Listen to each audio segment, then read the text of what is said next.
Hey guys, tonight we drift into the warm, lantern-lit haze of an old Arabian village, tucked so far into the desert that the wind itself seems to pause here for a sip of tea.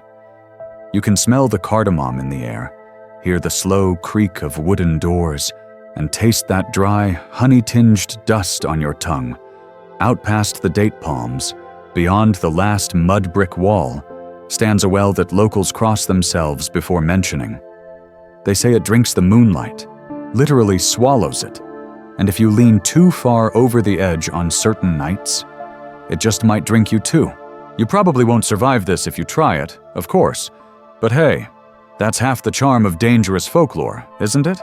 So, before you get comfortable, take a moment to like the video and subscribe, but only if you genuinely enjoy what I do here. And I'd love to know where you're listening from. So drop your location and local time in the comments. Now, dim the lights.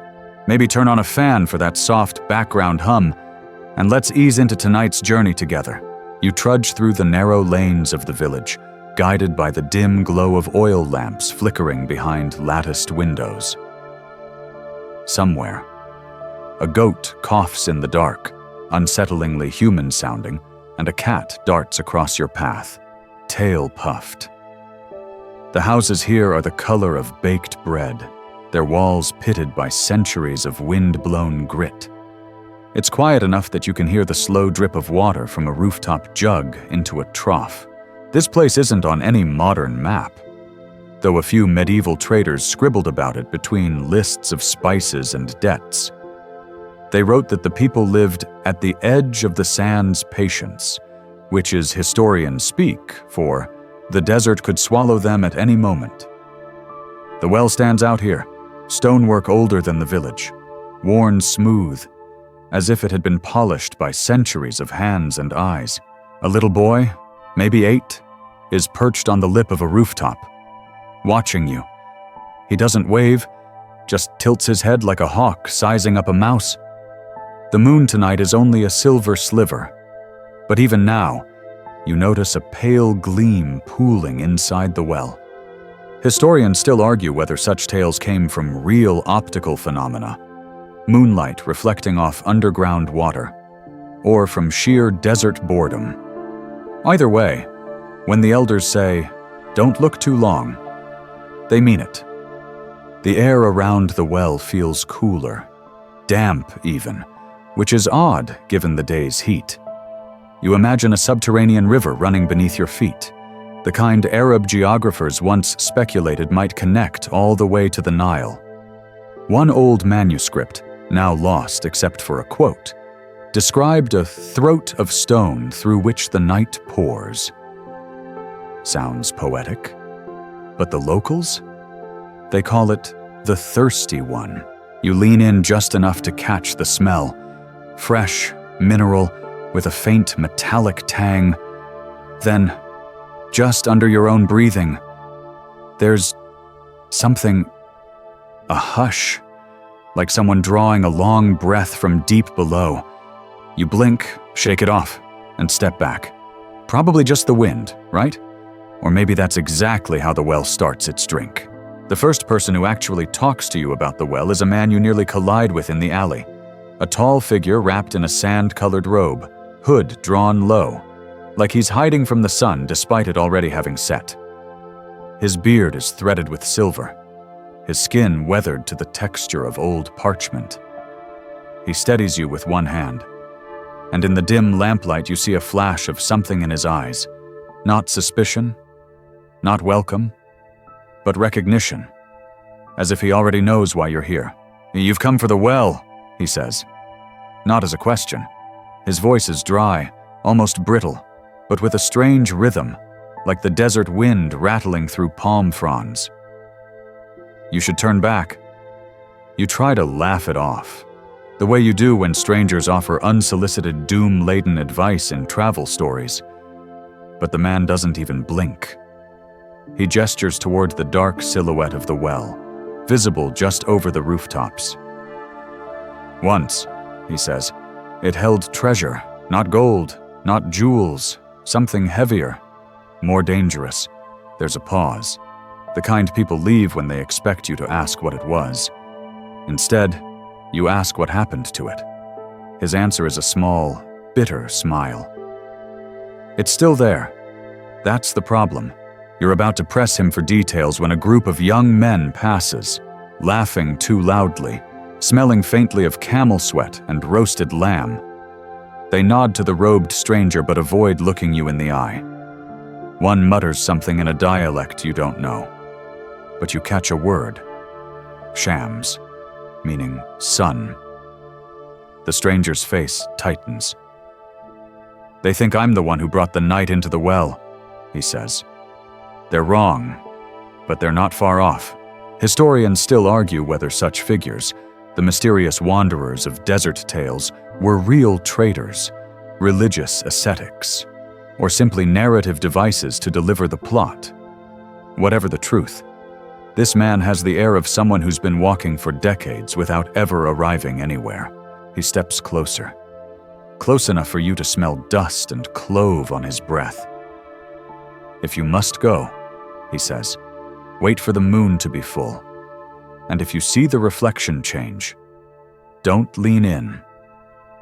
Then, as abruptly as he appeared, he turns and melts into the alley's darkness. You stand there for a moment, feeling the coolness of the night settle around your shoulders. Somewhere in the distance, the village dogs start barking, not the scattered, lazy yaps you've been hearing, but a sudden unified howl, as if the whole place has agreed on something terrible. You look again at the well. The gleam inside seems a fraction brighter.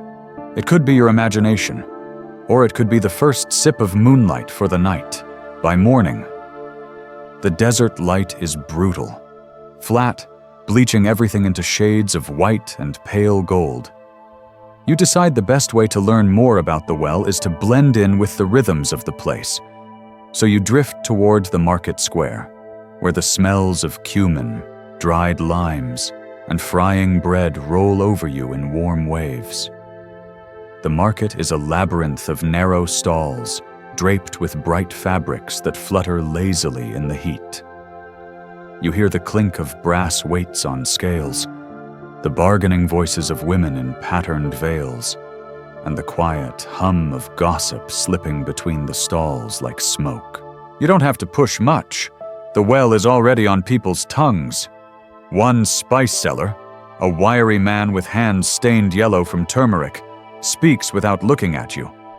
They say the last one who climbed down never came back up, he murmurs, rearranging pyramids of saffron threads with unnecessary care.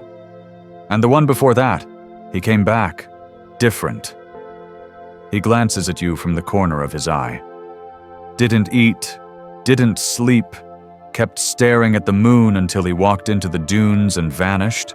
Further along, a woman selling dates with sugared almonds in their pits leans close to tell you she once saw a pale silver glow under the well's surface even at midday, when the sun was at its fiercest. Moonlight hiding from the sun, she says with a wry smile. Like a secret lover under the blankets. Historians still argue whether such persistent local rumors are echoes of ancient astronomical practices. Desert cultures have been tracking moon phases for millennia, or simply human fondness for making the night itself into a character.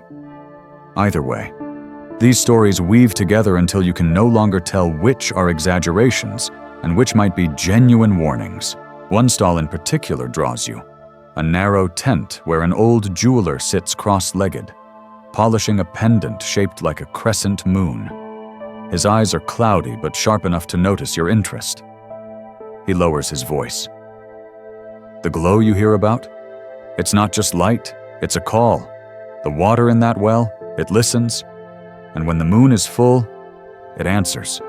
You imagine the silver light rising from the depths like steam, curling into the air, seeking something, or someone, to carry back down. The jeweler's words hang in the heat, as persistent as the scent of roasting lamb from a nearby grill. Before you leave the market, you hear one last tidbit from a boy running errands. His uncle swears that on certain nights, the shadows around the well stretch the wrong way, bending toward it instead of away from the moon. You file that detail away, not sure if it's the kind of thing that makes you want to stay far away, or go straight there tonight. The village elder lives in a low, wide house at the very edge of the settlement, where the dunes lean in like curious animals. You find him sitting outside under a patched awning, sipping tea so slowly it feels like the desert could shift an entire dune in the time it takes for him to lift the cup. His beard is long enough to rest against his chest, his eyes hidden under the deep shade of a cloth headdress. He gestures for you to sit without a word. And when the tea arrives, poured from a dented brass pot by a granddaughter who vanishes as silently as she appeared, he finally speaks. His voice is slow, rasped down to something like the sound of sand slipping through fingers. You've been asking about the well, you admit you have. And he exhales through his nose like he expected as much. That well was sealed long before my grandfather's grandfather was born. They say there were words carved into the stone, a prayer or a warning, depending on who you ask. But wind and water wear everything away, even memory. He leans back, eyes distant, and begins the story. Long ago, this place was not a village. It was an outpost for travelers crossing the empty quarter. The well was sweet then, its water cooler than shade, sweeter than pomegranates. But one night, the moon stopped over it. Not moving, not sliding along the sky as it should. It just stayed all night. The light poured down like a river.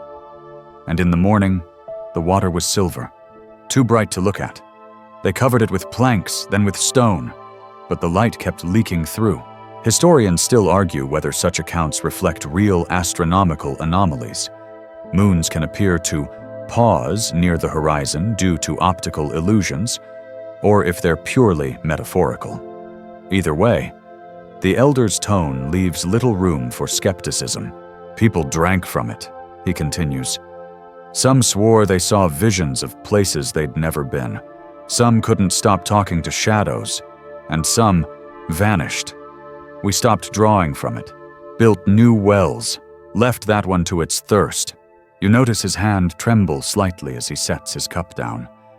He doesn't meet your eyes when he adds, "It's patient. It waits. And every so often, someone like you comes along, someone curious." And the story begins again. The wind picks up, rattling the edge of the awning, carrying with it the dry, distant scent of the dunes.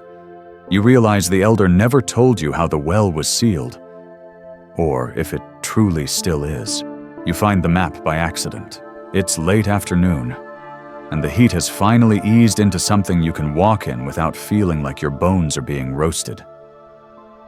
You wander into a half-abandoned courtyard where the plaster walls have peeled away, revealing the mud brick underneath. There's a collapsed doorway that leads into what must have been a storeroom, shadows pooling in the corners, a faint smell of cumin lingering from decades past. On the floor, under a layer of dust and mouse droppings, lies a roll of parchment, cracked and curled at the edges. You brush it off and unroll it carefully, half expecting it to crumble in your hands. The ink has faded to the color of weak tea, but you can still make out shapes, the outline of the village, the curve of the dunes, and a spiraling pattern where the well should be. It's not just a simple drawing. There are branching lines beneath the well, like tunnels or veins, leading to small circles marked with symbols, one shaped like a crescent, another like an eye, another you can't identify at all. Around the spiral, words in old Arabic script, something about the hand that drinks the night and the door without hinges. You don't speak this older form fluently, but the phrases are enough to make the back of your neck prickle. Historians still argue whether such underground networks beneath desert wells were deliberate constructions, cisterns and aqueducts, or natural formations eroded by ancient rivers. This map seems to suggest both, a blend of practicality and mystery. A quick dry laugh echoes from the doorway behind you. It's the jeweler from the market, leaning on his walking stick. "You found it," he says. "That's the old map. People say the symbols are the stages of the descent. The crescent for light, the eye for truth, and the last." He shrugs. No one agrees. Some say it means death. Others say freedom. He steps into the room, the tip of his stick tapping the floor with each step. If you follow it, you'll see things you can't unsee. The tunnels aren't empty, and they don't end where you think. You look back at the parchment. The spiral seems almost to shift under your gaze, as if the ink still remembers the hand that drew it. The night of the full moon arrives like an uninvited guest you secretly wanted to see. The village feels different under its glow. Quieter. Though you can't decide if it's the kind of quiet that soothes or the kind that warns. The rooftops gleam faintly. The palm fronds take on a metallic sheen, and even the stray cats slinking through the alleys seem washed in silver. You make your way toward the well with the map tucked under your arm, folded so tightly it feels like it might cut you if you gripped it any harder. The streets are empty, except for an old woman crouched on a step, peeling an orange with slow, deliberate movements. She watches you pass without speaking, but you notice she peels it in one long, unbroken spiral, just like the tunnels on your map. When you reach the square, the well is waiting. Its stone rim glows softly, the light not coming from the moon above but from somewhere within. The air here feels colder than it should. Your breath fogs slightly even though the night is warm. You lean over just far enough to see it. The beam of moonlight bending, curving as though drawn by invisible hands, sinking straight down into the black water. It's hypnotic. Your eyes want to follow it all the way, but you force yourself to blink and look away. Historians still argue whether such bending light could be an effect of unique mineral deposits reflecting the moon's rays. But right now, it looks less like science and more like the water is drinking the sky. A ripple moves across the surface, though there's no breeze. You hear something then, a faint hum, almost like the vibration of a deep-voiced string on a musical instrument. It's low enough to feel in your chest. You place your hands on the stone rim and realize it's not just sound. The well itself is thrumming. Somewhere behind you, a door slams. Footsteps scurry away down an alley. You turn back to the water just in time to see the beam of moonlight narrow slightly, then brighten, like it's reacting to your attention. The map feels heavier in your hand. You know you're going down there. Not tonight. Maybe. But soon. The well already knows you're coming. You choose the second night after the full moon to begin your descent. Not because you're patient, but because you've heard enough old stories to know that doing things exactly when the legends say you should is a good way to never come back. The moon is still fat in the sky, casting long, clean-edged shadows across the sand. The village is asleep, or at least pretending to be. Every window you pass has its shutters drawn, but you can feel the eyes behind them. At the well, the glow is softer than on the full moon, but it's still there, a faint silver trembling beneath the surface. You've tied a rope to the iron ring set into the stone, testing the knots 3 times before you trust them. The first touch of the rope's coarse fibers bites into your palms, lowering yourself into the well. You feel the air change almost immediately. The heat of the desert night fades, replaced by a cool dampness that clings to your skin. The stone walls are smooth under your fingers, worn by centuries of hands, or maybe by something else. A faint echo of dripping water reaches you from below, but it's slow, irregular, as though the well's heartbeat doesn't match your own. Halfway down, you pause to adjust your footing on a jut of stone. That's when you hear it, a second set of breaths, not in time with yours, shallow, deliberate, coming from somewhere in the darkness below. You lean your head toward the sound, and the rope creaks faintly, carrying your weight and your hesitation alike. Historians still argue whether ancient wells like this were ever intentionally designed with hidden ledges and chambers, practical features for maintenance, or ceremonial spaces for rituals. Whatever their purpose, you feel something in those gaps. Watching, maybe listening. You keep going, the silver light growing brighter as you near the surface of the water. The glow is not a reflection now. It pulses, as if the water itself contains a living ember. Your boots touch the final rung of the stonework, slick with moss. The air here smells of minerals, damp clay, and something faintly metallic, like old coins held too long in a sweaty palm. The breathing stops. The dripping stops. For a moment, there's no sound at all except the slow pounding of your heart. And then, just at the edge of hearing, a ripple. Not in the water below, but somewhere behind the wall itself. The ripple turns into a whisper, so faint you almost convince yourself it's just the rope creaking again. But then it comes a second time, clearer, shaped into words that seem to slip under your skin rather than into your ears. You shouldn't be here. You freeze, every muscle tightening. The voice is neither male nor female, smooth and fluid, like water poured into a silver cup. It's coming from the water itself, or maybe from the darkness beneath it. You lean just close enough to see the surface tremble in perfect circles, as though responding to each breath you take. "Who are you?" you whisper, and instantly regret it. The reply comes so fast it's as if the question had been waiting for centuries. "I am what the moon left behind." The voice explains, if you can call it that the well is not simply a hole in the ground, but a passage, and that each full moon is a kind of tide, pulling light and memory into the depths.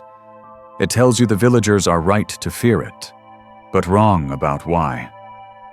"The danger is not what I do to them," it murmurs, "but what they might take from me." Historians still argue whether pre-Islamic desert cultures personified natural features as spirits to protect them from overuse. In this moment, you're not thinking about anthropology. You're thinking about how the water is rippling now without wind, as if each word is a stone dropped into it. The voice offers something. "If you choose to follow, I will show you the heart." There's no clarification on what the heart is. There's only the slow tilting of the glow below, like a lantern being tipped to guide your eyes toward a darker crevice in the stone wall. You can't tell if the voice is warning you away or inviting you closer. It doesn't matter. You've already stepped off the last stone ledge, the cold water curling around your boots. The shock of its chill travels straight through your bones. The voice hums again, softer this time, as though pleased. And somewhere beyond the crevice, you think you see movement, something silver, retreating deeper into the dark, waiting for you to follow. You push through the narrow crevice, the cold water rising past your knees, then your waist. The stone walls press in on either side, forcing you to hunch as you wade forward. Your lantern light skims across slick rock, throwing quicksilver reflections onto the ceiling. The air is cooler here, but thick, heavy with the smell of wet stone and something faintly floral, like crushed jasmine that's been left too long in a closed jar. The tunnel widens suddenly, spilling you into a cavern so large your light barely touches the far wall. At the center is a pool, still as glass, reflecting not your lantern but dozens, no, hundreds of images. You take a step closer and realize they're not reflections of you at all. They're memories. The surface shows scenes in pieces. A child running barefoot along a dune ridge, a woman singing while grinding spices, a caravan crossing under a full moon. Some are impossibly old. Their clothing, their faces unfamiliar in a way that feels older than history. And some are not from this desert at all. You see a ship at sea, sails torn by a storm. You see a snowy forest, a black wolf vanishing into the trees. And then, most unsettling, you see yourself, standing exactly where you are now, looking into the water. You reach out without thinking, fingertips brushing the surface. The image of yourself shivers and breaks apart, replaced by a flash of something brighter, a silver sphere cradled in stone hands. The heart the voice spoke of. Historians still argue whether such imagery in desert folklore is symbolic of ancestral memory, an oral history made tangible, or whether it was ever meant to be taken literally. Right now, literal feels dangerously possible. The water stirs. One of the images, an elderly man with eyes like molten gold, turns his head within the reflection and looks directly at you. His lips move, and though no sound reaches your ears, you understand the words. Do not bargain. Then the surface calms. The man gone. The silver sphere's image lingering like an afterimage burned into your mind. You take a step back, but the stone beneath your heel is slick. You stumble, catching yourself on the cavern wall, heart pounding. That's when you notice another figure, tall, cloaked in shadow, standing at the far edge of the pool, just beyond the reach of your lantern light. The figure at the far edge of the pool doesn't move at first. It's as though the shadow itself has condensed into the shape of a person, tall, robed, with a faint shimmer clinging to its outline, like heat haze on a summer road. You can't see a face, only the suggestion of one when the silver glow from the water brushes against it. When it speaks, the voice is richer than the whisper you heard before, warmer, but with the same strange resonance that makes you feel the sound in your bones. You have come far for something you do not understand.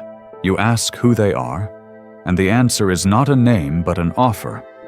I can guide you, the shadow says, through the passages, past the current, to the moon's heart. But nothing is free. The word nothing stretches out, curling into the air like smoke. You feel a subtle pressure behind your eyes, as though the thought of cost is already being measured. The figure steps closer. Water doesn't splash under its feet. It simply glides, the surface trembling in concentric ripples. You will give me a promise, it says, and in return, I will make sure you leave with what you seek. Historians still argue whether the Djinn of Arabian folklore were believed to inhabit natural places like wells and caves, or whether they were simply a way to explain the inexplicable. But this is no metaphor. The air itself is denser now, carrying the faint scent of frankincense and something sharp, like ozone before a lightning strike. What kind of promise, you ask? The figure tilts its head, and though you can't see its eyes, you feel the weight of its gaze. One day, when the desert calls for you, you will return, carrying something of the sky to place in my hands. It doesn't clarify what something of the sky means, and you suspect that's the point. This is the kind of bargain where terms are meant to be elastic, shaped to fit the Djinn's needs later. You remember the reflections warning. Do not bargain. Yet the image of the silver sphere is burned too deeply into your mind. If it truly is the moon's heart, part of you needs to see it, needs to touch it, no matter the cost. You take a breath. The air tastes of stone and possibility. You hear yourself agreeing before you've even decided to. The word yes slips past your lips like a drop of water breaking from a leaf. The Djinn's head lifts slightly, as if tasting the sound. Then it nods, once, slowly, and extends a hand from within the folds of its robe. The fingers are long and almost translucent, like moonlight given shape. When they close around yours, there is no warmth or cold, only a weightless pull, as though something deep inside you has been quietly tagged and claimed. Then follow. It says, it moves toward the far wall, where the silver-lit pool touches the stone. With a gesture, the water parts, not splashing or draining, but folding away, revealing a narrow tunnel just wide enough for you to pass through. Its walls glisten with wet mineral streaks, reflecting the same pale light that now clings faintly to the Djinn's robe. The sound changes as you step inside. The constant echo of the cavern is replaced by a low hum that seems to pulse in time with your heartbeat. You glance behind you and see the water sealing itself, cutting off the chamber, and any path back. The Djinn moves like it knows the way, not just forward, but downward, as if every twist of the tunnel is a chord in a melody only it can hear.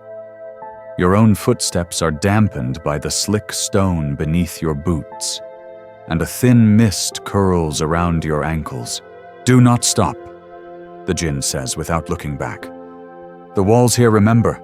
If you linger, they will want you to stay. You don't ask what that means, because you can feel it already. The walls are breathing, not fast, not in sync with you, but slow, like something ancient and patient. Every now and then you catch the faintest sound, not quite a voice, but a murmur in the rock itself. Tempting, coaxing. It reminds you of the way desert winds whisper through palm fronds at night. Soft, but never truly still. The tunnel curves, and suddenly the space opens. You are standing at the lip of a chasm, its depths swallowed in darkness. The only way forward is a bridge, if you can call it that.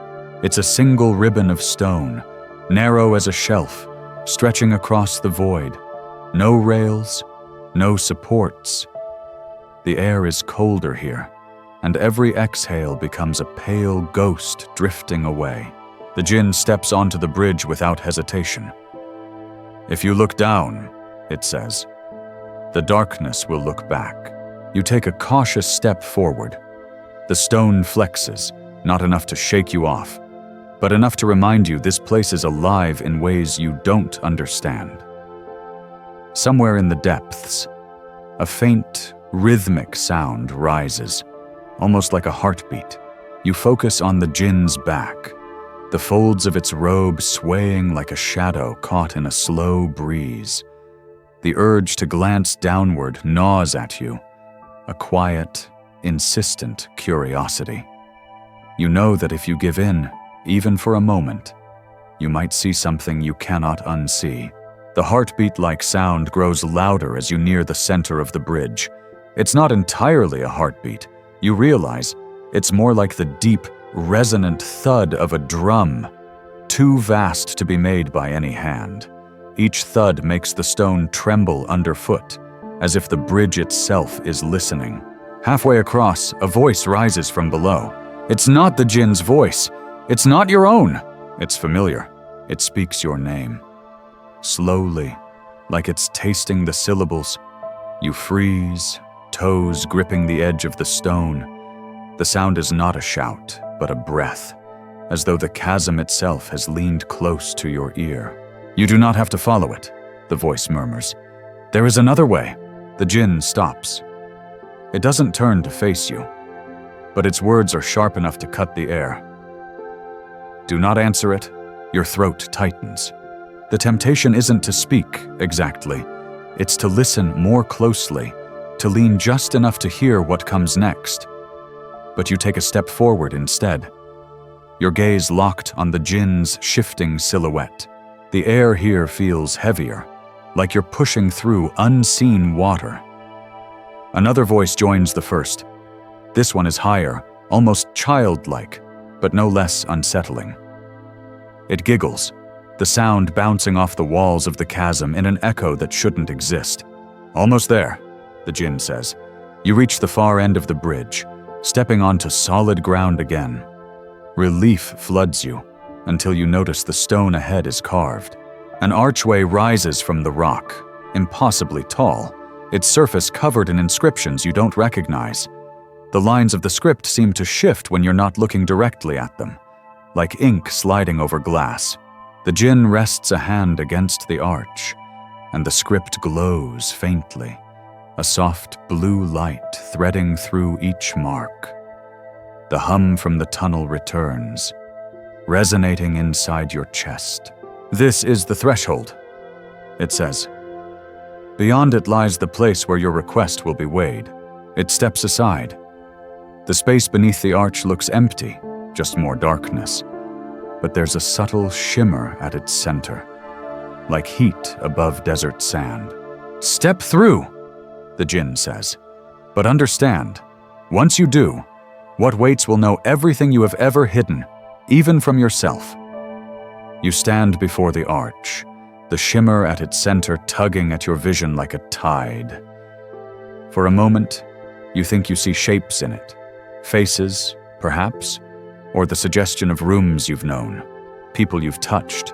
But every time you try to focus, the images dissolve back into rippling darkness. The Djinn watches you without blinking. "It is not a door," it says, "and yet you must pass it as if it were."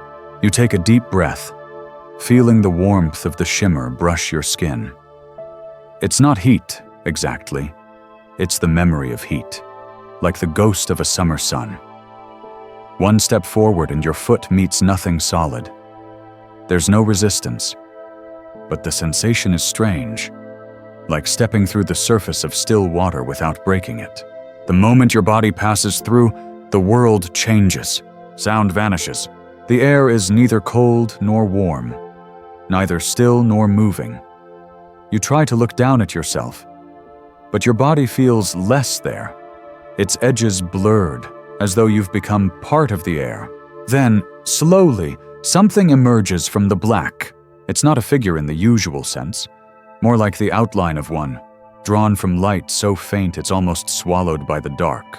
A head, a torso, arms that stretch too far before fading to nothing. You can't tell where it begins or ends. The voice that speaks now is not the Djinn's. "Why have you come?" The question isn't asked aloud. It blooms in your thoughts, heavy and unshakable, as though it's always been there, waiting for you to notice. You open your mouth to speak, but before you can form the words, the presence continues. "I already know, but the telling is for you, not for me." You realize it's not giving you a choice. It expects you to speak your request aloud. The silence presses in on you, urging you forward. Your voice feels fragile here, but you tell it anyway. Why you came, what you want, the truth you've been carrying. The words don't echo. They dissolve as soon as they leave your lips. When you finish, the faint figure leans closer. "And what will you give?" it asks. You hesitate. The question is sharper than the first, cutting into your chest. What will you give? You don't know if it means a sacrifice, a promise, or something worse. In the dark behind you, you sense the Djinn's presence again, silent, waiting, letting you answer without interference. You try to think of an answer that will not trap you, but the longer you stay silent, the more the question seems to press into you, pulling the truth from your bones. "What will you give?" it repeats, and this time the words feel like a weight dropped into still water, ripples moving through every part of you. You could offer something easy, a token, a promise you never intend to keep. But somehow, in this place, you know such deceptions would collapse before they ever left your lips. So you speak the first true thing that comes to mind. "My fear," you say. "I will give you my fear."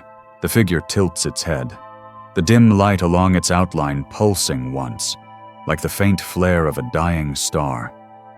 You think it might be amused, though it's impossible to be sure. "Fear is not yours to give," it says softly. "Fear is borrowed from what has not yet happened. What will you give that is truly yours?" The words turn in your mind, unsettling. Truly yours. The things you own in the physical world feel meaningless here. Coins, clothes, keepsakes. They would dissolve in the dark like salt in water. So you reach deeper, past your possessions, past even your pride, to something more fragile. "My name," you whisper. This time, the figure straightens, the dim glow intensifying until you can almost see the suggestion of a face. That, it says, is a gift worth taking. A current of cold sweeps through you. Not like ice, but like the sudden absence of a heartbeat. The sound of your own name slips away from you, as if plucked from your memory by unseen hands. You know it existed, but the shape of it is gone. You could try to speak it now, but your tongue would fail you. In its place, there is silence. The figure leans closer, its outline brightening just enough for you to see the hollow where its eyes should be. Step forward, it says. And when you leave this place, you will no longer be who you were. Behind you, the shimmer of the arch has vanished. There is only the dark and the path ahead, though you cannot see it. You feel it pulling you forward. You take a breath, step once, twice. The ground beneath you seems to shift from stone to something softer, though you never look down. And then, light! Not sunlight, but something older. The figure is gone. The Djinn stands before you once more, watching with the faint curve of a smile. You paid well, it says. Now see what you have bought. The Djinn's hand sweeps through the air, and the light around you bends, curling, folding, blooming outward like petals of molten gold. You stand in a place that feels impossibly vast, yet every detail is sharp and close. A city built entirely of glass and shadow, towers rising like frozen lightning, streets paved with mirror-polished obsidian. Above, the sky churns with slow rivers of fire and smoke, and within them drift colossal shapes that might be creatures or clouds given form. This is not your world, the Djinn says, voice low and rich as deep earth, nor mine. It is the place between. You have crossed it without the weight of your name, and so the gates will open for you. You glance down and find that your hands, your very skin, are threaded with faint light, as if something within is glowing through cracks. You try to speak, to ask what this place is for, but your mouth shapes only silence. Without your name, words feel strange, like tools you no longer remember how to use. The Djinn studies you for a long moment. You seek to know if this was worth the price. That is the question all mortals ask after they bargain. The truth? Only time will answer, and time here does not move as it should. Its hand rises again, and in the polished stone at your feet, an image forms, not a reflection of you as you are, but a shadowed figure walking through a market of stars, speaking with beings whose eyes hold whole galaxies. That could be you, the Djinn murmurs, or someone you will become, or someone you already were. The image fades. The Djinn steps back, and with the smallest gesture, the world begins to dissolve. Glass towers melting into smoke, streets curling into threads of night. When you wake, it says, you will remember this as if it were a dream, but the absence of your name will remain, and in that emptiness, something new will grow. That is the true gift you have purchased. The air cools, the ground vanishes, and you feel yourself falling not through space, but through thought. When your eyes open, you are back where you began, the arch behind you intact, the market silent. The Djinn is gone, and though you cannot speak your name, you feel unbound, somewhere far away, in a place of glass and shadow. A door waits for you to return.